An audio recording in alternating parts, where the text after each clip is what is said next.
নমস্কার, শুরু করছি হাল্লা বল। আপনার সঙ্গে রয়েছে আমি দেবারতী। আর আজকে হাল্লা বল শুরু করার আগে আমার গেস্টদের সঙ্গে কথা বলছিলাম। তো বিষয় হচ্ছে এখন যে এই মুহূর্তে আমাকে কংগ্রেসের যিনি অতিথি রয়েছেন, আমি পরে আলাপ করাচ্ছি, কংগ্রেসের যিনি অতিথি রয়েছেন বলছে যে কী নিয়ে আজকে শো করবো। আমি যে দাদা যা নিয়ে বলবেন তাই নিয়ে শো। কারণ এখন এই মুহূর্তে দাঁড়িয়ে বাংলার রাজনীতি প্রতি মুহূর্তে বদলাচ্ছে, ঘটনা বহুল। শুধু বাংলা বললে ভুল হবে, তার সঙ্গে দিল্লিটাও একটু জুড়ে দিই, কারণ ওখানেও অনেক কিছু চলছে। তো ফলে এখন যা নিয়ে যেটা খুশি নিয়ে কথা বলা যায়। আজকে দেখেছেন দিনভর কি কি হয়েছে। অভিষেক বন্দ্যোপাধ্যায়কে তলব করা হলো, এখনো পর্যন্ত উনি ওখানে রয়েছেন। এবং এইটা এই মুহূর্তে আমাদের কাছে প্রশ্নের বড় একটা প্রশ্ন হয়ে দাঁড়াচ্ছে যে গতকালের রেকর্ড আজকে ভেঙে যাবে কিনা, মানে সিআইডি দপ্তরে হাজিরা আর ইডির দপ্তরে হাজিরা ভেঙে যাবে কিনা সেই রেকর্ড। এটাও ভাবছি যে এই যে কিছুক্ষণ আগে একটা খবর এলো যে কুণাল ঘোষ, যিনি এতদিন গা বাঁচিয়ে চলতে পারছিলেন, আর এবার ওনাকেও ডিম খেতে হলো। এই কিছুক্ষণ আগে কালীঘাটে মমতা বন্দ্যোপাধ্যায়ের বাড়ির সামনে, এই যে দেখুন কুণাল ঘোষ, তাকেও ডিম খেতে হলো। তা এখন কে কোন তৃণমূলের নেতা, এখন তো তারা বোধহয় যারা ওই মেজো সেজো ন ফুল রাঙা তৃণমূলের এইরকম যারা নেতা রয়েছেন, তারা তো বলছিল না আমরা তৃণমূল করি। পাড়ায় যে কজন চেনেন, কিন্তু তার বাইরে কেউ বলছিল না যে আমরা তৃণমূল করি। যাই হোক, তো খবর প্রচুর, কথা বলার ইস্যু প্রচুর, কিন্তু কথা হচ্ছে অভিষেক বন্দ্যোপাধ্যায়কে একদিকে যখন গতকাল সিআইডি ডেকেছে, আগামীকালও সিআইডি ডেকেছে, আজ ইডির দপ্তরে এই মুহূর্তে উনি রয়েছেন। আমার অতিথিদের সঙ্গে আলাপ করানোর আগে কেন অভিষেক বন্দ্যোপাধ্যায়কে আজকে ডাকা হলো সেটা একটু আপনাদের দেখাই। আপনারা জানেন এটা খুব পুরনো একটা বিষয়, এবং একাধিকবার অভিষেক বন্দ্যোপাধ্যায় কথা বলেছেন যে 10 পয়সার দুর্নীতি প্রমাণ করতে পারলে ফাঁসির মঞ্চে চলে যাব। তো যাই হোক, একবার চলুন মনে করাই সেই কালীঘাটের কাকু, সেই লিপস অ্যান্ড বাউন্স 2017-র কিছু ঘটনাক্রম। সেই সময় আমাদের প্রতিনিধি, তার অনেকটা পরে যদিও, একেবারে সরাসরি কালীঘাটের কাকুর সঙ্গেও কথা বলেছিলেন। আমি একে একে দেখাবো। প্রথমে দেখাই অভিরূপা সাহা, আমাদের প্রতিনিধি, তিনি যে প্রতিবেদন তুলে ধরেছেন কি কারণে আজকে তলব করা হয়েছে অভিষেক বন্দ্যোপাধ্যায়। দেখি চলুন। আমাদের প্রত্যেকেরই মনে আছে কালীঘাটের কাকু ওরফে সুজয় কৃষ্ণ ভদ্র, যাকে এর আগে গ্রেপ্তার করেছিল এই কেন্দ্রীয় তদন্তকারী সংস্থা, এবং তাকে গ্রেপ্তারির পর ইডির হাতে যে অডিও রেকর্ডিং উঠে এসেছিল, সেখানে তদন্তকারী আধিকারিকরা জানতে পারেন যে একটি 2017 সালে এই কুন্তল ঘোষ, শান্তনু বন্দ্যোপাধ্যায়, এছাড়াও আরও যাদের নাম জড়িয়েছিল, তারা বেহালায় কালীঘাটের কাকু ওরফে সুজয় কৃষ্ণ ভদ্রের বাড়িতে গিয়ে একটি বৈঠক করেছিলেন। যেই বৈঠকে একটি অডিও রেকর্ড করা হয় এবং পরবর্তীকালে সেই অডিও রেকর্ডিং কেন্দ্রীয় তদন্তকারী সংস্থার আধিকারিকদের হাতে আসে, এবং সেখানে তারা জানতে পারেন যে কোটি কোটি টাকার বিনিময়ে, মানে বেশ কয়েকজন ক্যান্ডিডেটকে সিলেক্ট করে তাদেরকে বেআইনিভাবে চাকরি দেওয়া হবে, এবং কত টাকার বিনিময়ে সেই চাকরি দেওয়া হবে, কত টাকা তারা দিয়েছেন এবং কত টাকা তারা দিতে বাকি। যদি তারা টাকা না দেন ওই নির্দিষ্ট অ্যামাউন্টের, তাহলে তাদের নাম বাদ দিয়ে দেওয়া হবে। এই ধরনের একটা অডিও রেকর্ডিং তদন্তকারী আধিকারিকদের হাতে উঠে আসে। এর আগে এই প্রাথমিকে শিক্ষক নিয়োগ দুর্নীতি মামলায় গত বছরই সিবিআইয়ের তরফ থেকে তৃতীয় একটি সাপ্লিমেন্টারি চার্জশিট জমা দেওয়া হয়েছিল, এবং সেখানে তোমার মনে থাকবে লিপস অ্যান্ড বাউন্স নামে একটি সংস্থার নাম উঠে আসে, যেই সংস্থার সিইও পদে রয়েছেন অভিষেক বন্দ্যোপাধ্যায়, এবং সেই সংস্থার মারফত এই কালো টাকা সাদা করা হয়েছিল, এবং সেই সংস্থার মারফতেই এই টাকার লেনদেন করা হয়েছিল, এমনটাই কিন্তু ইডির তদন্তকারী আধিকারিকরা তদন্তে উঠে আসে বা তারা জানতে পারেন, এবং সেই মর্মেই আজকে জিজ্ঞাসাবাদ পর্ব। এই কারণে অভিষেক বন্দ্যোপাধ্যায়কে ডেকে পাঠানো। জানি না কতক্ষণে উনি বেরোবেন, তদন্তে কতটা সহযোগিতা করছেন। গতকাল তো শোনা যাচ্ছিল সিআইডি দপ্তরে গিয়েছেন যে সমস্ত প্রশ্নের নাকি উত্তর দেননি, কিছু ক্ষেত্রে নাকি এড়িয়েও গিয়েছেন, সূত্র মারফত খবর। আমার সঙ্গে আজকে যারা প্যানেলে উপস্থিত রয়েছেন তাদের সঙ্গে আলাপ করাবো। আমার সঙ্গে রয়েছেন বিজেপি মুখপাত্র আলী হোসেন, আলী সাহেবকে স্বাগত জানাই। রয়েছেন কংগ্রেস মুখপাত্র শুভাশিস ভট্টাচার্য, শুভাশিস দাকে স্বাগত, এবং তৃণমূল ছাত্র নেতা দেবজিৎ ধর রয়েছেন, দেবজিৎকেও স্বাগত জানাই। আমি সুভাষিসদার কথাই বলছিলাম। এই সুভাষিসদা কিছুক্ষণ আগে আমাকে জিজ্ঞেস করছিলেন দেবারতী আজকে কী নিয়ে বলবো। দাদা যা খুশি নিয়ে বলুন, কোনো অসুবিধা নেই, আমরা সব কিছু নিয়ে শুনতে প্রস্তুত। তো আমি সুভাষিসদাকে দিয়ে একটু শুরু করতে চাইবো। সুভাষিসদা, এই যা ঘটনাক্রম আমরা দেখেছি, অভিষেক বন্দ্যোপাধ্যায়ের জন্য তৃণমূল কংগ্রেসের আজকে এই অবস্থা, এটা তৃণমূলের নেতারাও বলছেন, আপনারাও বলছেন, রাজ্যের সাধারণ মানুষ বলছেন, বিজেপি তো বলছে। না আমি বলছি তৃণমূল কি করেনি, তারা সব তো করেছে, অভিযোগ তো উঠছে সব করেছে, সব রকমের দুর্নীতি। 12 বছর নরেন্দ্র মোদী ক্ষমতায়, 15 বছর তৃণমূল ক্ষমতায় থাকার পর চলে গিয়েছে, ক্ষমতাচ্যুত হয়েছে। এই 12 বছরের করাপশনের রেট অফ করাপশন কি ভয়ঙ্কর মাত্রায় পৌঁছে দিয়েছিল তৃণমূল কংগ্রেস, এবং তাকে ট্যাসিডলি সাপোর্ট করেছিল সিবিআই ইডিকে দিয়ে, যাতে মাথা অবধি পৌঁছানো না যায়, তার জন্য বিজেপি সরকার চেষ্টা করেছে। এই যে লিপস অ্যান্ড বাউন্সের কথা এক্ষুনি হলো, কাকু কালীঘাটের কাকু সুজয় ভদ্রর গলার আওয়াজ গুরুগ্রামে পাঠানো হয়েছিল পরীক্ষাগারে, যে ওটা সুজয় ভদ্ররই গলার আওয়াজ কিনা। সুজয় ভদ্রর গলার আওয়াজ কিনা যখন প্রমাণিত হলো যে সুজয় ভদ্ররই গলার আওয়াজ, ওইখানে দুর্নীতির সঙ্গে যে এরা সম্পৃক্ত, lips and bounce, Abhishek Bandyopadhyay এবং সুজয় ভদ্র, তারপরে সমস্ত কিছু হওয়ার পর সিবিআই ইডির গলা বন্ধ হয়ে গেল সুজয় ভদ্রর গলা যখন পাওয়া গেল। আলটিমেটলি যে চুরি করার জন্য উদ্যত হয় এবং তাকে যে প্রশ্রয় দেয়, একই দোষের দুজনেই দুষ্ট। আজকে যে কথাগুলো হচ্ছে চোর চোর চোর চোর সবাই মিলে করছি, এটা তো মানে ঘটনা প্রমাণিত, প্রমাণটা আমরা বুঝতে পারছি, বিরোধীরা বলছি যে এখানে দুর্নীতি হয়েছে, চুরি হয়েছে, প্রমাণ করছে না সিবিআই ইডি, এরা বিজেপির রাজনৈতিক স্বার্থে। কিন্তু সুভাষিস দা, আজকের এই অভিষেক বন্দ্যোপাধ্যায়কে ডেকে পাঠানোটা তো ওই সুজয় কৃষ্ণ ভদ্রকে জেরা করেই আজ অনেক লেট হয়ে গেছে, এতদিন বাদে। যেমন অনেক এই যে দুর্নীতি, এই নিয়োগ দুর্নীতিতে যাদের যাদের ধরা হয়েছিল, এত দেরিতে ধরা হয়েছে। আমি একটা ঘটনা বলি, বা দর্শকদের মনে পড়বে, উপেন বিশ্বাস একটা ভিডিও করে বলেছিলেন যে আমার বনগাঁ থেকে, বাগদা থেকে বস্তায় বস্তায় টাকা যাচ্ছে কালীঘাটে, ইমিডিয়েটলি একে ইন্টারসেপ্ট করা উচিত এবং ধরা উচিত, একে জিজ্ঞাসাবাদ করা উচিত। এটা ভিডিওটা করেছিল যেদিন, তার থেকে 3 মাস বাদে যার সম্পর্কে ভিডিওটা করেছিলেন সেই সময়কার তৃণমূলের নেতা উপেন বিশ্বাস এবং প্রাক্তন মন্ত্রী, সেই ভিডিওটা করার পর 3 মাস বাদে ওই ভদ্রলোক যাকে কিনা অ্যারেস্ট করেছে, যে কিনা এই দুর্নীতির সাথে জড়িত, তাকে 3 মাস বাদে অ্যারেস্ট করেছে। ফলে সমস্যাটা হয়েছে তার মধ্যে ট্যাম্পার যা করার করেছে, ফলে ওই ছেলেটি কিছুদিন জেল খাটার পরই বেরিয়ে চলে গেছে, কেননা তার মধ্যেই ও ট্যাম্পার করে নিয়েছে, সমস্ত প্রমাণগুলোকে লোপাট করেছে। ফলে এইগুলো অ্যালাউ করেছে হলো সিবিআইডি। যেদিন উপেনবাবু বললেন মন্ত্রী হয়ে যে এরকম করাপশন হচ্ছে, বস্তায় বস্তায় টাকা যাচ্ছে কালো গাড়িতে করে, সেদিন হয়তো পুলিশ সাহায্য করেছে, ঠিক কথা।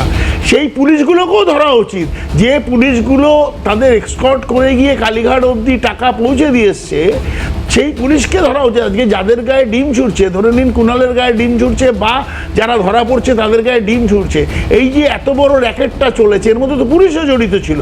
পুলিশদেরও তো জিজ্ঞাসাবাদ করা উচিত, যে এরাও তো 50% বা 30% ভাগ পেয়েছে, কিন্তু এদের বলতে পারবে না, কারণ হলো। তাহলে আলী সাহেবকে একটু জিজ্ঞাসা করি, অনেকগুলো অভিযোগ করা হচ্ছে, যদিও ইডি সিবিআই এর মুখপাত্র আপনি নন, তাও বিজেপির বিরুদ্ধে অভিযোগ উঠছে।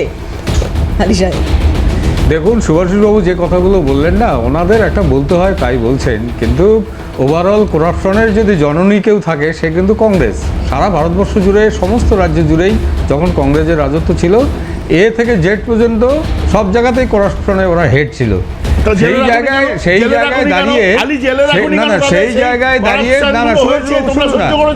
জায়গায় দাঁড়িয়ে আপনি ইডি এবং সিবিআই কে আপনি যেভাবে বলছেন, ইডি সিবিআই একটা স্বাধীন সংস্থা, তারা স্বাধীন রাখনি, তারা কাজ করছে, এবং তাদের রেজাল্ট আপনাদের কাছে পাঠিয়েছো।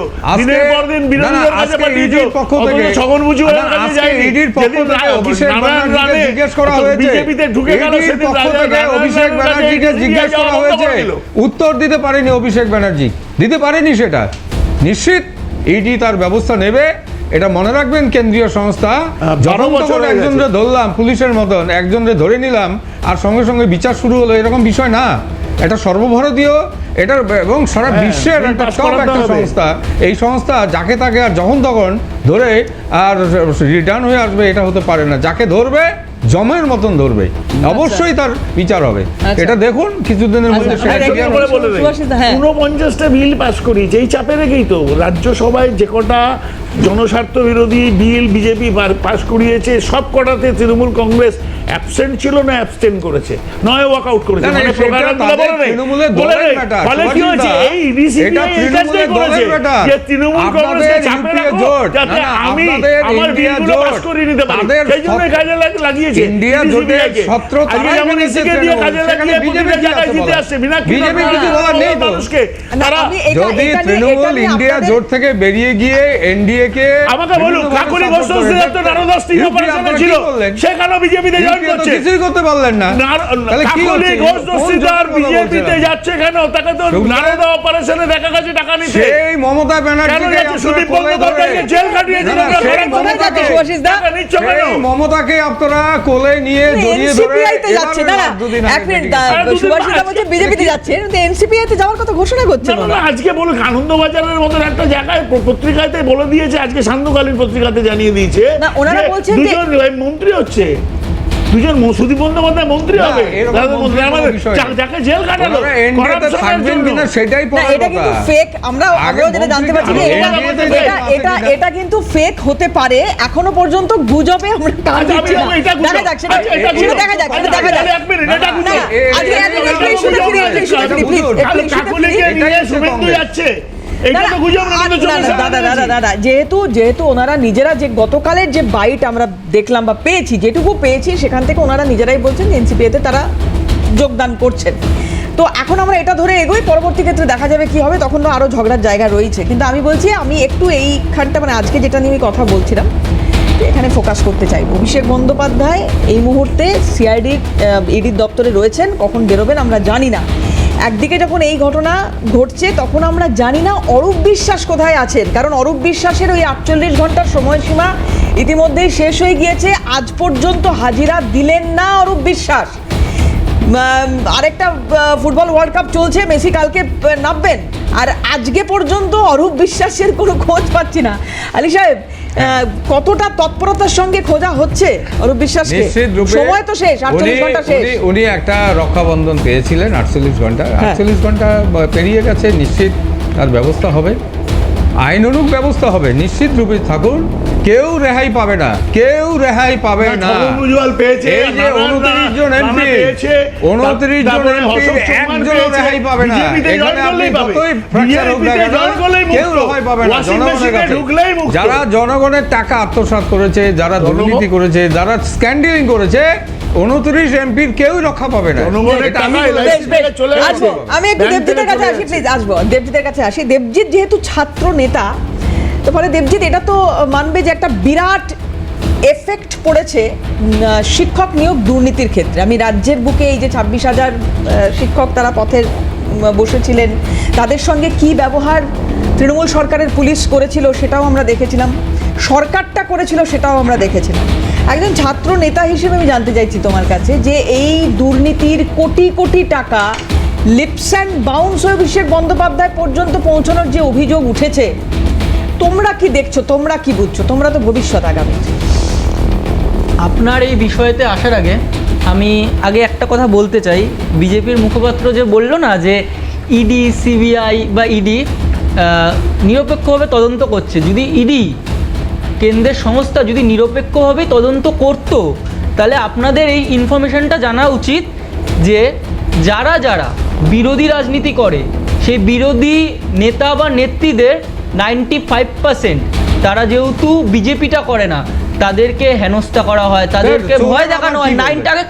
আগে ইনফরমেশনটা শুনে নিন, আগে ইনফরমেশনটা জানুন, আপনাকে জানা দরকার। না, যারা তাদের আবার রক্ষা কেউ করবে না, বলুন এই ইডি, সিবিআই ডাকা। আচ্ছা, আমি আগে নিজস্ব লিডার দেখতে বলে আমি আসব। নিজস্ব লিডার কেউই ভয় পাচ্ছে না। আগে একটু আপনারা ডাকাকে ভয় পান, আপনারা ইনফরমেশনকে ভয় পান, আপনারা নলেজকে ভয় পান, এখানে প্রমাণ হচ্ছে, আমাকে বলতে ইচ্ছেন না। 95% অপোজিশন লিডারদের, নেতা নেত্রীদের, এমএলএ এমপিদের ডাকা হয়, তাদেরকে ভয় দেখানো হয় তারা যাতে বিজেপিতে জয়েন করে দেয়। তার সবচেয়ে বড় উদাহরণ হলো আমাদের আসামের মুখ্যমন্ত্রী হিমন্ত বিশ্ব শর্মা, আমাদের প্রেজেন্ট পশ্চিমবঙ্গের মুখ্যমন্ত্রী শুভেন্দু অধিকারী মহাশয়। আসামের মুখ্যমন্ত্রী আপনারা সকলেই জানেন, সারদা কেস, সারদা চিটফান্ড, আমাদের কি বলে আমাদের বর্তমান মুখ্যমন্ত্রী শুভেন্দু অধিকারীর নারদা চিটফান্ড, যখন তাদেরকে ইডি প্রুফ করা হয়েছিল বা ইডির কাছে ডাকা হয়েছিল, তখন তারা কি করলো? তারা বিজেপিতে জয়েন করলো। তাদের নামে এখন কোনো চার্জশিট নেই, কোনো কেস নেই, সমস্ত কিছু মিটে গেল। এই যে কংগ্রেসের মুখপাত্র সুভাষিস বাবু যে বললো এই মাত্র ওয়াশিং মেশিন, হ্যাঁ ভারতীয় জনতা পার্টির নাম বলছিলেন না যে বিজেপিতে চলে যাবে এরা, এই যারা এখন এনসিপিআইতে গেছে, যদি সেটাও হয়, যদি ধরে নিই, তাহলে এই মানুষগুলো, এই সাংসদরা তোমাদের দলে, আমি ছিল বলবো কিনা জানি না, আমি বুঝতেই পারছি না যে ছিল কথাটা এখানে ব্যবহার করা যায় কিনা, যাই হোক, তো তাহলে প্রথমত হয় তোমরা চিনতে পারোনি এদের, না হলে এরা এত বড় দুর্নীতি করেছে, তোমার সুভাষিস দাদা তোমাদের কথা অনুযায়ী যে এত বড় দুর্নীতি করেছে যে তারা অন্য একটা কোনো ছাতা খুঁজছে আশ্রয় পাওয়ার জন্য, আর যদি সেই দুর্নীতি করে থাকে তাহলে তো মমতা বন্দ্যোপাধ্যায় সব জানেন। আজ আপনি হয়তো এটা জানেন, আমি আপনাদের চ্যানেলের মাধ্যমে পশ্চিমবঙ্গ তথা ভারতবাসী ছাত্রছাত্রী বা যুব সমাজের কাছে এই বার্তাটা দিতে চাই, ইতিহাস কোনোদিন বেঈমানদের মনে রাখে না। ইতিহাস শত্রুকে মনে রাখতে পারে, কিন্তু বেঈমানদের আমাদের সমাজে জায়গা নেই। স্পষ্ট কথা বলতে পারে, যারা বেঈমান, যারা যেই থালায় খেলো সেই থালাতেই ফুটো করছে। ছোটবেলায় এই প্রবাদটা আপনারা শুনেছেন, যেই থালায় খেয়েছিস সেই থালাতেই ফুটো করলি, সেই হয়েছে এদের দশা। যারা মমতা বন্দ্যোপাধ্যায় যদি দুর্নীতি করে থাকে তোমাদের কথা অনুযায়ী, ওয়াশিং মেশিন ইত্যাদি, এরা যাচ্ছে কেন? তোমরা বুঝতে পারলে না এতদিন এরা যে দুর্নীতি করেছে। আমি একটা কথা বলি, আলী সাহেব, আমি একটু দেবজিতের কাছে এটা জানি, আমি আসবো আলী সাহেব আপনার কাছে আসবো। আমি বলছি যে আমার খুব স্পষ্ট প্রশ্ন তোমার কাছে, এরা যদি দুর্নীতি করে থাকে এতদিন, যদি এরা বাঁচতে অন্য কোথাও যেয়ে থাকে, তো এদের দুর্নীতি তোমরা বুঝতে পারলে না এতদিন? এরা যদি দুর্নীতি করে তাহলে আইনি ব্যবস্থা হবে এদের পক্ষে। আমরা তো কোনোদিনই আজ পর্যন্ত আমাদের দলে থেকে যারা দুর্নীতি করেছে, সেটা পরের কথা। আইনি ব্যবস্থা হবে কি হবে না, কারণ মামলা করা হবে কি হবে না, সেটা পরের কথা। আমি বলছি এরা টিকিট পেলো কি করে? এদের টিকিট তোমরা দিলে কি জন্য? মমতা বন্দ্যোপাধ্যায় কি দেখে টিকিট দিয়েছেন? আমরা আজকে আন্দাজ করছি তারা পিঠ বাঁচাতে, তারা গোপনে কিছু এমন কাজ করেছে। টিকিট দাও, র‍্যাম্পে হাঁটতে হাঁটতে টিকিট দাও। দেবারতী, টিকিটটা কেন দিলে? দেবারতী প্রশ্ন করছে এখন যাচ্ছে, হ্যাঁ এখন যাচ্ছে, যখন চুরি করেছিল তখন এখন প্রমাণ হয়নি তাদের, তাদের বিরুদ্ধে তোমরা অভিযোগ করছো, তোমরা হ্যাঁ মমতা ব্যানার্জি তুমি বলছো যে জানে না দেবজিৎ, তাহলে রাজীব বন্দ্যোপাধ্যায় যখন বিজেপিতে গেলেন, মমতা বন্দ্যোপাধ্যায় ডোমজুড়ে রাজীব ব্যানার্জির উল্টো দিকে প্রচার করতে গিয়ে বলেছিলেন রাজীব বন দপ্তরের যারা কর্মী নিয়োগ হয়েছে সেখান থেকে টাকা খেয়েছে, বিদেশে দুবাইয়ে জমি কিনেছে, প্রচুর নয়ছয় করেছে, প্রচুর বেআইনি চাকরি দিয়ে টাকা রোজগার করেছে। এইটা মমতা বন্দ্যোপাধ্যায় বলছেন, তাহলে বলে মমতা বন্দ্যোপাধ্যায় জানতেন। যখন আবার রাজীব বিজেপি ফিরে আবার যখন তৃণমূলে এলেন, তখন মমতা বন্দ্যোপাধ্যায় নিলেন কেন? তাহলে বিজেপির সাথে তোমাদের তফাৎ কোথায়? নরেন্দ্র মোদী তো একই কথা বলেছিলেন যে মধ্যপ্রদেশে গিয়ে যে অজিত পাওয়ার 70,000 কোটি টাকার ঘাপলা করেছে, দুর্নীতি করেছে, তাকে জেলে থাকতে হবে। তার 7 দিনের মধ্যে নরেন্দ্র মোদী অজিত পাওয়ারকে মুখ্যমন্ত্রী মহারাষ্ট্রে করেছেন এবং ফিনান্স মিনিস্টার করেছেন। তাহলে তোমার সাথে নরেন্দ্র মোদীর মানে মমতা বন্দ্যোপাধ্যায়ের সাথে নরেন্দ্র মোদীর তফাৎ করে, দুজনেই তো দুর্নীতিকে আশ্রয় দিচ্ছ।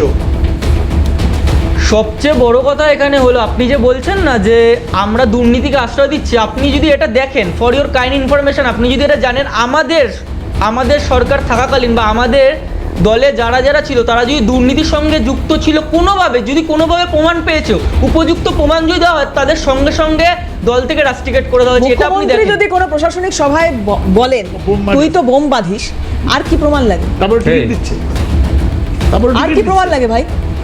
মুখ্যমন্ত্রী ওই সভায় দাঁড়িয়ে সরকারকে উদ্দেশ্য করে বলছেন তুই বোম বাঁধিস, তারপরেও তাকে টিকিট দেওয়া হচ্ছে। আর কি প্রমাণ লাগে? রাজ্যের প্রশাসনিক প্রধান বলছেন, রাজ্যের পুলিশ মন্ত্রী বলছেন, উনি জানেন না এই দলটা কি কি দুর্নীতি করেছে? উনি জানেন না? একটার পর একটা দুর্নীতি হয়েছে, বালি, কয়লা, গরু, কি সে হয়নি? না আপনি কোন ডিপার্টমেন্ট দুর্নীতি করে? এক সেকেন্ড, আপনি যে বলছেন কয়লা দুর্নীতি হয়েছে, মানুষের তো চামড়ার মুখ, মানুষ যা ইচ্ছা বলতে পারে। আজকে অভিষেক বন্দ্যোপাধ্যায়কে 3 দিন পর 3 দিন ইডি আর সিআইডি দপ্তরে ডাকা হয়েছে, আপনারা সকলেই জানেন, পশ্চিমবঙ্গের সকল মানুষ, আর আপনাদের কাছে খবরটা আছে। এটা কিন্তু নতুন না অভিষেক বন্দ্যোপাধ্যায়ের কাছে, এর আগেও 2024 সালে পরপর 3 দিন, আপনাদের কাছে ইনফরমেশনটা থাকা দরকার। 18ই মে, 19শে মে, 20 মে ডাকা হয়েছিল, তাই এটা নতুন না। তাই মানুষের নামে আমরা তো যে কোনো রকম মানে কি বলতে পারি এটা চুরি করেছে, কেউ কয়লা চোর, কেউ শিক্ষক নিয়োগ দুর্নীতি করেছে, কিন্তু 2021 থেকে টানা 2021, 22, 23, 24 টানা অভিষেক বন্দ্যোপাধ্যায়কে তাতে কি হয়েছে? ডাকা হয়েছে, কিন্তু প্রমাণ হয়নি। আমি তোমাকে প্রশ্ন করি, আমাকে প্রশ্ন করতে এখানে একটা খুন হয়েছে, পুলিশ প্রমাণ করতে পারেনি, খুনিকে ধরতে পারেনি, কিন্তু খুন হয়েছে, হ্যাঁ। তাহলে তুমি কি এখানে বলবে যে খুন হয়নি? খুন হয়েছে, এটা তো প্রমাণিত না কে করেছে। কিন্তু খুনটা আমরা দেখেছি, চুরিটা আমরা দেখেছি, 26,000 মানুষের চাকরি গেছে এবং সেখানে যে করাপশন হয়েছে সেটা প্রত্যেকে স্বীকার করেছে। যার নামে যে এফআইআরটা হচ্ছে বা যাকে দোষারোপ করা হচ্ছে তাকে তো 2021 সাল থেকে টানা দেখা হচ্ছে, কিন্তু তাকে তো প্রমাণ করতে পারেনি। বিজেপি রাজনৈতিক স্বার্থে, বিজেপি রাজনৈতিক স্বার্থে তাকে হেনস্থা করার জন্য ডাকছে, এটা প্রমাণ। তাহলে 2021 থেকে টানা অভিষেক বন্দ্যোপাধ্যায় মাথা উঁচু করে যেরকম ঢুকছে, তদন্তকারী সংস্থার কাছে সেরকম মাথা উঁচু করে বেড়াচ্ছে। আমি একটু বিরত করি, সবাইকে একটা বিরতি নেব। আমি আসছি দেবজিৎ আসছি, আলী সাহেব আসছি, একটা ব্রেক নেব। বিরতির পর ফিরে এসে সেই কালীঘাটের কাকুর একটা খুব ছোট্ট রিয়াকশন দেখাবো। বেশ কিছু বছর আগে আমাদের প্রতিনিধির কথা বলছিলাম, একদম সরাসরি মুখোমুখি হয়ে তাকে জিজ্ঞেস করেছিলাম, সেই সময় তার বডি ল্যাঙ্গুয়েজ ওই আর কি কলার তোলা মানসিকতা তখনও ছিল তারপরে তো যাই হোক অ্যারেস্ট বা ইত্যাদি। সেই সময় কি বলেছিলেন কালীঘাটের কাকু? খুব দ্রুত বিরতির পর ফিরে এসে শোনাবো আপনাদের, সঙ্গে থাকুন। কোনোভাবে কোনো কিছুতে এ করতে পারছে না অভিষেক ব্যানার্জিকে, কোত্থেকে আমায় জড়িয়ে হচ্ছে, সবাই যা বলছে তাই, তো আমায় জড়িয়ে চেষ্টা হচ্ছে, আননেসেসারি একটা হ্যারাসমেন্ট। এবার এই ইস্যুতে যদি আপনাকে ফের ডাকে, মানে এতদিন আপনাকে, আপনি বললেন কোল কেসে আপনাকে ডেকে পাঠানো হয়েছিল, যদি এবার এই চাকরি চুরির ক্ষেত্রেও ডেকে পাঠানো হয় বা বেআইনি নিয়োগের ক্ষেত্রেও ডেকে পাঠানো হয়, যাবেন? 100% যাবে। কি আমার নাগরিক হিসেবে আমার কর্তব্য যাওয়া, যাবো না কি কথা হতে পারে? সহযোগিতা করবেন? সহযোগিতা কি, এই যে আপনাকে একটু সহযোগিতা করছি কি না, আচ্ছা একটা আপনি এইসব দেখাবেন তখন আবার কেটে দেবেন। আপনি নিজেই বললেন আমরা ভেবেছিলাম এই হবে ওই হবে, হয়নি তো, তো তারাও ডাকলেই যাবো, সহযোগিতা করলে আমার নাগরিক হিসেবে কর্তব্য। আচ্ছা আলী সাহেব, এই যে একটা কথা একদম শুরুতেই যেটা বলছেন কালীঘাটের কাকু, যে অভিষেক বন্দ্যোপাধ্যায়কে যে কোনো মূল্যে ধরতে হবে তাই আমাকে ডেকে পাঠানো হচ্ছে, এই যে একটা বয়ান, মানে যেটা উনি বলতে চাইছেন, যে ইঙ্গিতটা করতে চাইছেন, দেবজিৎও বলছে যে লক্ষ্য অভিষেক বন্দ্যোপাধ্যায়, সেই কারণে আরও ব্লা ব্লা ব্লা। কিন্তু শুধু শুধু তো লক্ষ্য হতে পারে না। অভিষেক বন্দ্যোপাধ্যায় জায়গায় তো রামশ্যাম যদুমধু যে কেউ হতে পারতো, সেটা তো নয়। অভিষেক বন্দ্যোপাধ্যায় যদি লক্ষ্য হয়ে থাকে তো তার তো পেছনে নিশ্চয়ই কারণ আছে। দেখুন, কালীঘাটের কাকু একেবারে সব থেকে মানে পরিচিত নাম, কান পাতলেই ওখানে বোঝা যাবে কালীঘাটের কাকু হলো দেওয়ানি, এবং তার কাছ থেকে সমস্ত কিছু সব কিছু জানা যেতে পারে বা জানা যায়। স্বাভাবিক কারণে তদন্তের স্বার্থে তাকে জিজ্ঞেস করা হয়েছে, তার যা কিছু আছে সেটা যারা জিজ্ঞেস করছে তারা দেখবে। কিন্তু আমরা যেটা বলছি যে অভিষেক বন্দ্যোপাধ্যায় এই নীল সাদা থেকে শুরু করে আরও যত সব কিছু এসছে কেচ্ছা কাহিনী, সবগুলো তো অভিষেক বন্দ্যোপাধ্যায়। আজকে তার যদি এই যে ডেভেলপমেন্টটা আপনি দেখুন, তার বাড়ির ডেভেলপমেন্টটাই দেখুন না কেন, কি ইনকাম আছে, এত বড় বাড়ি হতে পারে, অ্যাক্সেলেটার থাকতে পারে সেই জায়গাটায়, এগুলো মানুষ ভাববে না? কতগুলো প্রপার্টি হয়েছে সেখানটায়। আজকে তার কি আছে, আরও তো 10টা এমপি আছে, 8 বছর 10 বছর 10-15 বার করে এক একজন এমপি হয়েছেন, কত বছর, 40-50 বছর পর্যন্ত এক একজন এমপি আছেন, কই তাদের তো কিছু নেই সেখানটায়। এই জায়গায় দাঁড়িয়ে যেটা বলতে চাই, এই জায়গায় দাঁড়িয়ে যেটা বলতে চাই, কালীঘাটের কাকুকে যদি আরও কিছু জিজ্ঞেস করা যায়, তার গুরু রহস্য অভিষেক বন্দ্যোপাধ্যায়, মমতা ব্যানার্জি আর আদার্স সব কিছুতেই বেরিয়ে আসবে। আমি লাস্ট কথা যেটা বলতে চাই দেবজিৎকে, দেবজিৎ কিছুক্ষণ আগে বললো না যে থালাতে খায় সেই থালায় ইত্যাদি, অর্থাৎ বেঈমানির কথাটা উনি বললেন। এই যে থালাতে খায় প্রথম কথাটার উদ্ভাবন এনেছিলেন কিন্তু কে? দুর্যোধন। মহাভারতের দুর্যোধন এই শব্দটা আপনার কুলগুরু কৃপাচার্যকেই বলেছিলেন। আবার ওই একই কথা বিনা যুদ্ধে নাহি দেব সুচিজ্ঞ মেদিনী, সেটাও দুর্যোধন বলেছিলেন। অর্থাৎ কি সুন্দর দেবজিতের সঙ্গে তাদের মিল। তাহলে তারা কেন আজকে প্রশ্নের মধ্যে পড়বে না, কেন তারা ডিমটা খাবে না, কেন তাদের মাথায় ডিম থেরাপি হবে না? এই তো দেখা যাচ্ছে বাংলার মানুষ সেটা করছে। এটা খুব দুর্ভাগ্যের বিষয় যে এটা তৃণমূলের কপালে। একটা কথা আমি এখানে বলি, আমি সুভাষিতার কাছে আসার আগে একটা তথ্য এখানে দিয়ে রাখবো। এই যে সুজয় কৃষ্ণ ভদ্রর সঙ্গে যখন কথা বলেছিল সেই সময় আমাদের প্রতিনিধি, উনি একটা কথা বলেছিলেন যে বিভিন্ন রকম, মানে বডি ল্যাঙ্গুয়েজ দেখে তো আপনারা বুঝতেই পারছেন, কিন্তু একটা কথা খুব ইন্টারেস্টিং এখানে সুজয় কৃষ্ণ ভদ্র বলেছিলেন যে অভিষেক বন্দ্যোপাধ্যায় পর্যন্ত পৌঁছানো যাবে না কোনোভাবেই, কিন্তু আজকে অভিষেক বন্দ্যোপাধ্যায় অবধি পৌঁছানো যাচ্ছে। হ্যাঁ, দেবজিৎ যেটা বলছে যে প্রমাণ পাওয়া যায়নি, দেখা যাক আগামী দিনে সেই প্রমাণ পাওয়া যায় কিনা। হ্যাঁ সুভাষ, আমি আসবো। সুভাষিস দা। আলী অত্যন্ত ভালো ছেলে এবং খুব ভদ্র মানুষ, এর মধ্যে কোনো ভুল নেই, কিন্তু বিজেপিতে আলীর থেকে কালির দাম বেশি, এইটা বোঝা গেল টিকিট না পাওয়ার জন্য। খুব কষ্ট পেয়েছি আমি যেদিন আলীর নামটা হলো। কোনো কষ্ট নেই, কোনো কষ্ট নেই। সৎ মানুষের বিজেপিতে ভাত নেই। 35 বছর আমি এবার ধরে এইটা চলে আসছি, ডিপেন্ড করতে কোনো ডিপেন্ড কষ্ট করতে নেই। হবে। কিন্তু সবচাইতে সমস্যা যেটা হয়েছে সেটা হলো এই যে অভিষেকের স্ত্রী রুজিরা বন্দ্যোপাধ্যায় সোনা নিয়ে ধরা পড়লেন এই সাথে ক্যালকাটা এয়ারপোর্টে, তা 5 মিনিটে কার ফোনে ছেড়ে দিল, সিআইএসএফ ধরেছিল তো। আলীর কাছে এই প্রশ্ন। আচ্ছা, এক নম্বর প্রশ্ন এটা। দ্বিতীয় প্রশ্ন হলো এই যে কাকলি ঘোষ দস্তিদার যাচ্ছে নারদা কাণ্ডে, তার নাম জড়িত ছিল, সেও বিজেপিতে যাচ্ছে এবং বিজেপি নেবে তাকে। এবং কালকে যদি অভিষেক যায়, আলী এখানে গ্যারান্টি দিয়ে বলতে পারবে না অভিষেককে আটকাতে পারবে যে না, অভিষেককে জয়েন করানো যাবে না, শুধু ফান্ডটা ট্রান্সফার করতে হবে ম্যাক্সিমাম, যে এটা বিজেপির ফান্ডে দিলে, ইলেকট্রাল বন্ডে দিলাম, ব্যাস, তাহলে অভিষেকও নেতা। কারণ আলী জানে এটা, আলীকে বলতে হয় তাই বলছে আলী এখানে, কিন্তু আলীও জানে যে সারা ভারতবর্ষের যত করাপ্ট সব বিজেপির আশ্রয় ঢুকেছে। এবং সবচেয়ে বড় ব্যাপার, একটা ঘরের মতন ওয়াশিং মেশিনে সবাইকে ঢুকিয়েছে, একদম ফটফটে সাদা করে বার করে দিয়ে বলছে যাও। 12 বছর ধরে স্বচ্ছ সরকার এবং নরেন্দ্র মোদী সরকার দিচ্ছে, এই কথা আপনি বলতে পারেন না, এই কথা বলতে পারেন না। 10 বছরের সমাজ মানে না, জেএনজি সমাজ মানে না, সুদীপ বন্দ্যোপাধ্যায়কে দুর্নীতি ভরা, এটা নয়। দুর্নীতি ভরা সরকার। বিজেপি আলী, সম্পূর্ণরূপে একটা স্বচ্ছতার উপর দাঁড়িয়ে রয়েছে। ভারতীয় জনতা পার্টি না ওয়াশিং মেশিন। এটা নয়। আমি আলী একটা কথা বলি, কালকে যদি সুদীপ বন্দ্যোপাধ্যায় মন্ত্রী হয়, আমি বুঝলাম এটা গুজব, যদি সত্যি সত্যি এটা হয়, এরকম তো দেখেছি, এরকম এক্সাম্পল রেখেছে, মানে ভারতবর্ষের মানুষ দেখেছে যে একদম করাপ্ট লোকেরা বিজেপিতে গিয়ে মন্ত্রী হয়েছে, উপমুখ্যমন্ত্রী হয়েছে, মুখ্যমন্ত্রী হয়েছেন। কিন্তু ঘটনা হলো কালকে যদি সুদীপ বন্দ্যোপাধ্যায় যায়, অভিষেক যায়, কাকলি যায়, তোমার কাছে কোনো রকম এরকম কি আছে যে তুমি গিয়ে পাপসের মতন গিয়ে ওখানে পড়ে থাকবে? না, একদম ঢুকতেই দেবো না আমি, বা উঠোনে ইসের মতন, দেবাঞ্জনের মতন, যে আমি কিছুতেই ঢুকতে দেবো না, দেবাংশুর মতন কিছুতেই ঢুকতে দেবো না। পারবে তুমি? পারবে না।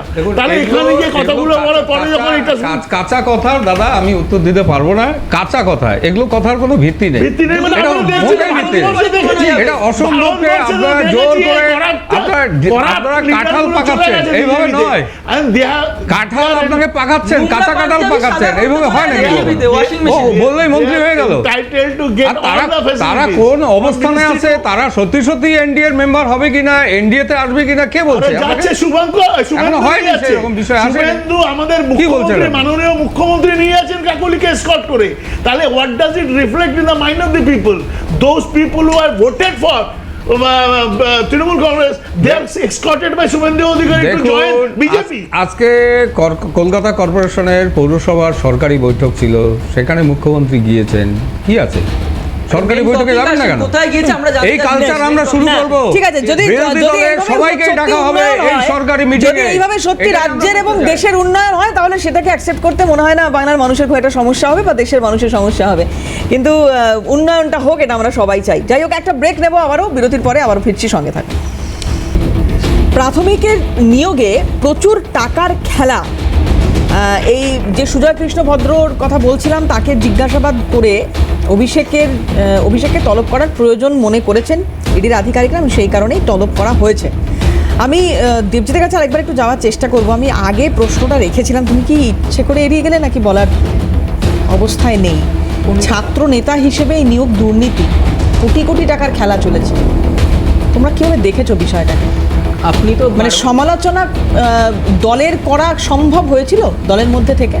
না, আপনি তো বলছেন এই শিক্ষক নিয়োগ দুর্নীতি, এটা অভিষেক বন্দ্যোপাধ্যায়ের নামে বা দলের নামে এই গুজবটা রটেছে বা তারা করেছে, তার নামে অপবাদটা রটেছে। ভালো কথা, এটা নিয়ে 2022 সালে আমি বারবার বলছি, আবারও আপনি যখন জিজ্ঞাসা করলেন তাই আবার উত্তর দিতে বাধ্য হচ্ছি। আচ্ছা ছেড়ে দাও, অভিষেক বন্দ্যোপাধ্যায় করেননি, ছেড়ে দাও, হ্যাঁ ছেড়ে দাও। আমি বলছি 26,000 শিক্ষক রাস্তায়, তুমি ছাত্র, নেতাটা আমি বাদ দিলাম, তুমি ছাত্র হিসেবে যদি দেখো যে যারা তোমাকে পড়াতে আসবেন বা যাদের তোমাকে পড়াতে আসার কথা, বা তোমার পরিচিত এরকম বন্ধু বান্ধব ভাই যদি কেউ থেকে থাকেন, তারা ওইভাবে রাস্তায় বসে রয়েছেন, তারা পুলিশের মার খাচ্ছেন। এবার আপনি যেটা বললেন একদম আপনার সাথে সহমত।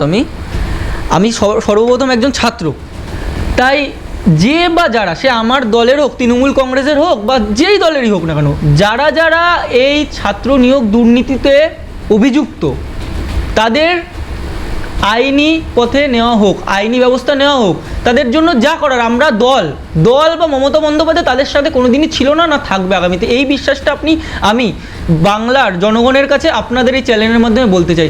যে বা যারাই থাকুক, যেই থাকুক না কেন, যেই থাকুক। বিশ্বজিৎ কুন্ডু, না আমার একটু শেষ করে একটু বলে নি। আমি তো এটা বললাম, যে বা যারা অভিযুক্ত তাদেরকে আইনি পদক্ষেপ তাদের উপর নেওয়া। আমরা তার সাথে নেই, না ছিলাম, না থাকবো। দুর্নীতির সঙ্গে আমরা নেই, স্পষ্ট কথা। মমতা বন্দ্যোপাধ্যায় তো অন্তত নেই, কে আছে বা কে নেই আমরা জানার দরকার নেই। এবার সবচেয়ে বড় কথা, আজকে যখন আমি সিএন নিউজে বসে আছি, আজকে যদি এই বার্তাটা বা এই কথাটা যদি আমি পশ্চিমবঙ্গ তথা ভারতবাসীর জন্য যদি এই কথাটা না বলি, হয়তো তাদের সঙ্গে অন্যায় করা হবে। আপনাদের এটা জানা দরকার, 2014 সালে আমাদের অনারেবল যশস্বী প্রধানমন্ত্রী নরেন্দ্র দামোদর মোদী যখন প্রধানমন্ত্রী হয়ে আসেন, তিনি একটি অ্যাক্ট বের করেছিলেন। সেটা হলো 2014 সালে স্ট্রিট ভেন্ডার অ্যাক্ট।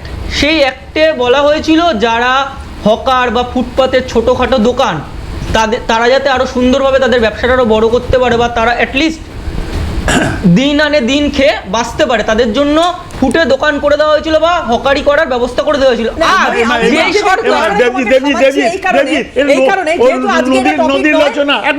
এবং শুভেন্দু অধিকারী ওনার ক্লিয়ার করে দিয়েছেন ওনার স্ট্যান্ড। আমি এটা নিয়ে খুব বেশি সময় নষ্ট করতে পারছি না, কারণ আমার আরো অন্য টপিকও রয়েছে, কথা বলবো প্লিজ।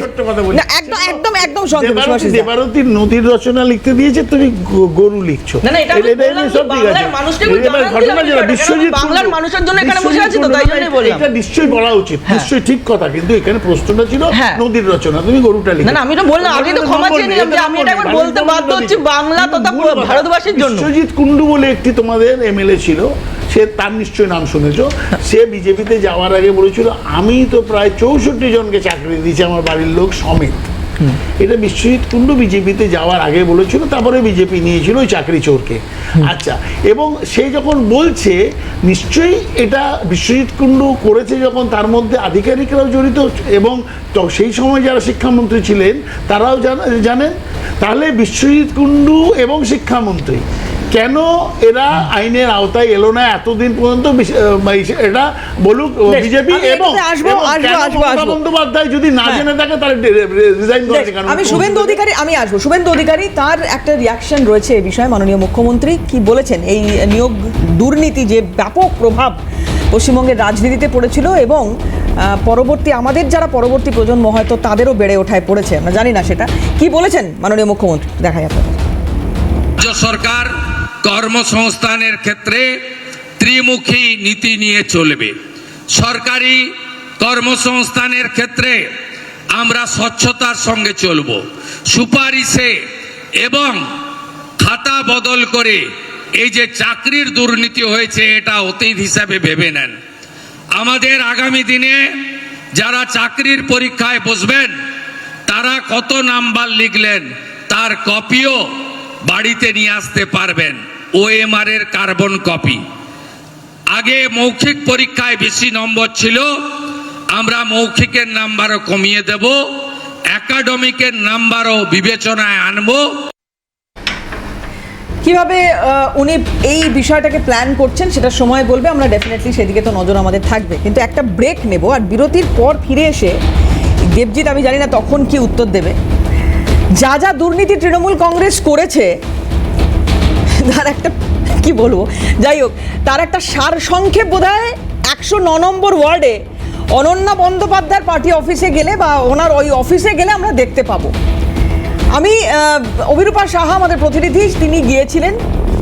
অভিরূপা যা যা ছবি তুলে এনেছেন আমি আপনাদের ওপর ছাড়ছি, বাংলার মানুষের ওপর ছাড়ছি। আপনারা আপনাদের কমেন্ট কি করেন, আমার সোশ্যাল মিডিয়া খোলা রয়েছে, আমি দেখতে চাই। অনন্যা বন্দ্যোপাধ্যায় কার অনুপ্রেরণায় এই কাজগুলো করেছিলেন বা করছিলেন সেগুলো একটু আপনাদের কাছ থেকে জানতে চাই। আমি এই ছবিগুলো দেখাবো, একটা ব্রেক নিই, খুব শার্প ব্রেক আমি নেব, বেশিক্ষণ আপনাদের সময় নষ্ট করব না। এই ছবিগুলো আরও বড় করে আরও বিশদে দেখাবো আপনাদের কি ঘটেছে ঠিক 109 নম্বর ওয়ার্ডে ওই অফিসের ভেতরে। খুব দ্রুত ফিরছি, সঙ্গে থাকুন। দর্শকদের দেখানো যায় একটা লিস্ট ইতিমধ্যেই হাতে এসেছে এবং যেখানে তুমি দেখতে পাবে আমার চিত্র সাংবাদিক নিখিলকে বলবো দেখাতে, দেখো একদম এখানে রেট ধরে ধরে লেখা রয়েছে, কতজন প্রমোটার কত টাকা করে দিয়েছে। দেখো নস্কর, জয় নস্কর, সেখানে প্রায় 1 লক্ষ টাকা, ডিউ 50,000 টাকা, এই যে এখানে লেখা রয়েছে। অয়ন দাস 50,000, মামা 68,000। তারপরে দেখো নিচে এখানে রয়েছে 5 লক্ষ, এবং এখানে RN টেগোর অর্থাৎ একটি বাইপাসের ধারের বেসরকারি হাসপাতাল, সেখানে 3 লক্ষ। অভিদীপ্তা বলে একটি অ্যাপার্টমেন্ট রয়েছে, সেখানে 3 লক্ষ। আরও একটি বাইপাসের ধারের বেসরকারি হাসপাতাল 2 লক্ষ। ডি ব্লক 50 লক্ষ। তারপরে আরও একটি বাইপাসের ধারের বেসরকারি হাসপাতাল 2,22,000। আরও একটি বেসরকারি হাসপাতাল 90,764।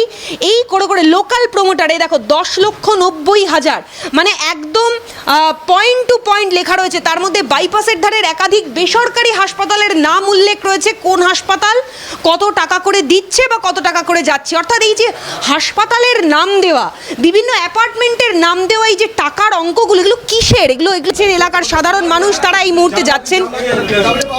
যদি সম্ভব হয় দেখানোর চেষ্টা করবো একেবারে ওয়ার্ড অফিসের পিছন দিকে একটা ছবি। তুমি দেখো এখানে খাট রয়েছে, ডাইনিং টেবিল রয়েছে। এই খাট ডাইনিং টেবিল কি হতো দেখুন, ওয়ার্ড অফিসে কী হবে, অফিসে কাজ হবে, খাটে কী কাজ হয় আপনি ভালো করে জানেন, খাটে কী কাজ হতে পারে, ডাইনিং টেবিল কী হতে ভালো করে জানেন, সাজঘরে সোফার মধ্যে কী হতে ভালো করে জানেন। খাটে খাটে খাটে কাজ করেছে, ডাইনিং টেবিলে কাজ করেছে, ওয়ার্ড অফিসে কাজ করেছে। ওপরে কি রয়েছে আলমারির কথা বলছিলেন আপনারা, ফলে তোমাকে বিভিন্ন ছবি দেখাচ্ছি। দেখো একটা ঘরের ছবি দেখালাম যেখানে ছিল হচ্ছে একটি খাট, ডাইনিং টেবিল। এবার আমরা ওপরে যাচ্ছি এবং তুমি দেখতে পাচ্ছ এই যে ত্রাণের সামগ্রী সেগুলো রয়েছে। এগুলো কি দাদা? ভগবানের কোথেকে নিয়েছেন, কোথেকে কার থেকে জোর করে নিয়েছেন? আমাদেরকে দেবে, আমাদের সাদা ধান একদম। আচ্ছা, আর ওপরে ওপরে আলমারি রয়েছে, ফলে দেখতে পাচ্ছ একেবারে ওপর তলায় এসে পৌঁছেছি। কি রয়েছে এই ঘরে একবার দেখবার চেষ্টা করবো। দেখো গোটা আলমারি, সেটা এই মুহূর্তে তছনছ করা, এবং গোটা ঘর সম্পূর্ণ তছনছ। এবং তারা যেটা অভিযোগ করছে, একবার ছবিটা দেখাতে বলবো কি আছে দাদা। এই যে ওয়ার্ড অফিসে ফলে ক্ষতিকর জিনিসপত্র সেগুলো উদ্ধার হচ্ছে, ফলে খুব স্বাভাবিকভাবেই প্রশ্নটা উঠছে কি হয় আপনি ভালো করে জানেন, কি হয় কি হয় আপনি বুঝে নিন। অফিস থাকবে কেন খাট থাকবে? ফলে একাধিক গর্ভনিরোধক জিনিসপত্র সেগুলি নেওয়া যাচ্ছে। এবং এই যে গোটা আলমারি, সেই ছবিটাও দেখাচ্ছি। দেখো গোটা আলমারি, তারা যেটা অভিযোগ করছেন এই আলমারিতেই দেখো কিছু ক্যাশ রয়েছে, এবং তারা যেটা বলছেন আরো অত্যাধিক অ্যামাউন্টের টাকা পয়সা ছিল এবং সেগুলো পরবর্তীকালে নিয়ে যাওয়া হয়েছে বা পাচার করা হয়েছে। এবং এই আলমারিতেও একাধিক জিনিসপত্র ছিল, সেগুলোকেও বের করে ফেলা হয়েছে।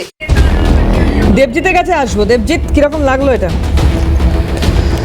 দেখুন, আগে আমি বলি, যদি সত্যি যাদের নামে অভিযোগটা উঠছে, অভিযুক্তদের শাস্তি হওয়া উচিত। কেন, এটা তো ঠিক না যে ওয়ার্ড অফিস, পার্টি অফিসে যদি এরকম খারাপ জিনিস পাওয়া যায়। পার্টি অফিসে আমরা রাজনৈতিক বৈঠকের জন্য যাই, রাজনৈতিক আলাপ আলোচনা করতে যাই, কিভাবে সমাজ কল্যাণমূলক কাজ করা যায় তার জন্য যাই, সেই বিষয়ে আলোচনা করতে যাই। আর যদি সত্যি এই যা ঘটনাগুলো আপনাদের নিউজ চ্যানেলের মাধ্যমে আমি দেখলাম, যদি সততা থাকে এই বিষয়গুলির মধ্যে, তাহলে আইনি পদক্ষেপ নেওয়া হোক, আইনের মতো দেখবে। আর অরূপ বিশ্বাস কোথায়? হ্যাঁ, অরূপ বিশ্বাস কোথায় এই বিষয়ে তো আমার জানা নেই। আপনারাও যেখানে আমিও সেখানে। অরূপ বিশ্বাস কোথায় আছে আমি কি করে জানবো বলুন তো? খালিদা হাসছেন কেন আপনি? হাসিকে কোনটা দেখে আপনার হাসি? দেবজিৎকে আমি প্রথম ফেস করলাম তো সেই জন্য বলছি, ভালো ছেলে, কথা বলছে। কিন্তু যে বিষয়টা যেটা দেখতে পাচ্ছি, তৃণমূল কংগ্রেস যে এরকম খাট ছাড়া ওদের অফিস হয় না, এই প্রথম দেখলাম। মশারিও দেখা যাচ্ছে পাশে, এবং তার সঙ্গে কন্ডোমস, তারপরে হলো পিল, এগুলো সব দেখা যাচ্ছে। খুব দুর্ভাগ্য যে এরা এত বিলাসিতায় ব্যস্ত ছিল, প্রশাসন কিভাবে চলছে সেটা দেখার এদের প্রয়োজন ছিল না। সেই জন্য আমরা যেটা বলছি, আপাদমস্তক, এটা তো কলকাতায়, এটা গ্রামে যদি যান, গ্রামীণ জেলাগুলোতেও দেখবেন একই অবস্থা। তাহলে এটা চলছিলটা কি? বলছে মমতা বন্দ্যোপাধ্যায় জানে না। দিদি জানে না এটা কখনো হয়। উনি বলছে আমি একাই 100 আছি। আজকে একটা কথা বলি, এই যে যত একে এক শুনি প্লিজ, একে এক একটু শুনে একটু শেষ করে দিন। সেই জন্য আমাদের যেটা কথা, এই সরকারের যাওয়ার প্রয়োজন ছিল। সত্যি সত্যি বাংলার মানুষ বিদায় দিয়েছে। বাংলার মানুষকে আমরা কৃতজ্ঞতা জানাই, ধন্যবাদ জানাই, নমস্কার জানাই, প্রণাম জানাই যে আপনারা সত্যি সত্যি একটা বাংলার একটা দুর্যোগের হাত থেকে আপনারা বাঁচিয়েছেন। আসুন না সবাই মিলে নতুন বাংলা গড়ে তুলি। সোনার বাংলা আমরা বলি, সেই অঙ্গীকার সোনার আমাদের বাংলা হচ্ছে মানুষের উচ্ছেদের বাংলা, হচ্ছে মানুষের পেটে লাথি মারছে, মানুষের জীবিকা খেয়ে নিচ্ছে, তাহলে এই বাংলা কোনো সোনার বাংলা হতে পারে না। মানুষের অশ্রুর জল যেই বাংলায় বইছে, যেই বাংলায় মানুষ না খেতে পেয়ে মরে যাচ্ছে, যাদের জীবিকা কেড়ে নেওয়া হচ্ছে, চোরেরা মার খাচ্ছে, আবার অশ্রু জল হচ্ছে। 15 বছর হ্যাঁ, চোরেরা মার খাচ্ছে, ডিম থেরাপি হচ্ছে, আপনি বলছেন অশ্রু জল হচ্ছে? কোন জায়গায় অশ্রু জল হচ্ছে? বাংলা বলেন না, মানুষের জীবিকা কেড়ে নিচ্ছে। শুরুর কথা বলছো, 15 বছরটা একটু ভাবো প্লিজ। হ্যাঁ, সুভাষিস দা দেখতে পাবেন সামনে। আসলে মমতা বন্দ্যোপাধ্যায় যেদিন দল করলেন, শ্রমিক ভট্টাচার্যের একটা কথা আমার কানে বাজে, যে যেদিন কিনা মমতা বন্দ্যোপাধ্যায় তৃণমূল কংগ্রেসের মানে প্রসব যন্ত্রণা হচ্ছে, সেই সময় আদবানি এবং অটল বিহারী বাজপেয়ী সেই লেবার রুম থেকে তৃণমূলকে বার করেছে, তৃণমূলের জন্ম দিয়েছে। সুতরাং এটা মনে আছে আমাদের প্রত্যেকের যে ডিএনএ তো তৃণমূল যা, বিজেপিরও তা। কারণ ভারতবর্ষের প্রধানমন্ত্রী এপস্টিনের নিষিদ্ধ পল্লীতে যাতায়াত করেন, সেই দল থেকে তৈরি করা আরেকটা তৃণমূল কংগ্রেস এই জিনিস করছে, খাট বিছানায় মানে জিনিস পাওয়া যাচ্ছে। যাই হোক, এইটুকু সচেতনতা আছে যে যাতে জনসংখ্যা না বাড়ে তার দিকে যথেষ্ট চোখ রেখেছেন তৃণমূলের নেতারা। এইটা একটা এর মধ্যে প্লাস পয়েন্ট আমি খুঁজে পাচ্ছি, আর কিছু পাচ্ছি না। তবে এই জিনিস ভারতবর্ষে বিজেপিও যেমন দেখিয়েছে, তৃণমূলও দেখাচ্ছে। ও দুটো দল একদম সোনায় বাঁধিয়ে রাখার দল একদম। বেশ, আচ্ছা খুব ছোট করে ছোট্ট করে, সেটা হলো অনেক তো সমস্ত দল, রাজনৈতিক দল নিয়ে আলোচনা হলো, সমালোচনা হলো। একটা কথা আপনাদের মাধ্যমে আমি বাংলা তথা ভারতবর্ষের সমস্ত মানুষকে জানাতে চাই, আজকে একটা ছোট্ট 30 সেকেন্ডের স্টোরি বলছি, ছোট্ট 30 সেকেন্ডের স্টোরি, সবাই একটু মন লিসেন কেয়ারফুলি এভরিওয়ান। আজকে আমি যখন এই সিএন নিউজে আসার আগে একটি বন্ধু আমাকে জিজ্ঞাসা করলো যে দেবজিৎ, আমাদের দেশের বিমানবন্দর বন্ধ, রেল স্টেশন 6টা বিমানবন্দর, 13টা বন্ধ, rail station, LIC share, BSNL এর টাওয়ার, লিস্ট শেষ হবে না দেবজিৎ, যদি তুই খাতায় লিখতে থাকিস লিস্ট শেষ হবে না। সব কিছুই তো আমাদের যশস্বী অনারেবল প্রাইম মিনিস্টার বাবা নরেন্দ্র দামোদর দাস মোদী বিক্রি করে দিয়েছে, তাহলে তো বিক্রি করে অনেক টাকা পেয়েছে, অনেক কোটি টাকা পেয়েছে। বলে হ্যাঁ, অবশ্যই তো পেয়েছে।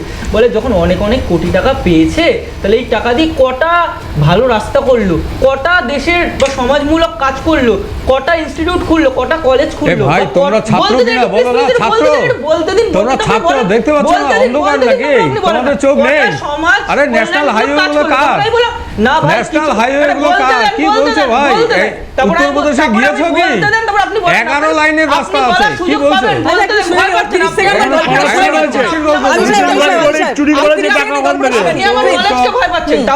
ভালো ছেলেগুলো সব চোর হয়ে যাবে, এটা তো ঠিক না। তখন আমি বললাম না রে ভাই, এগুলো তো কিছুই করেনি।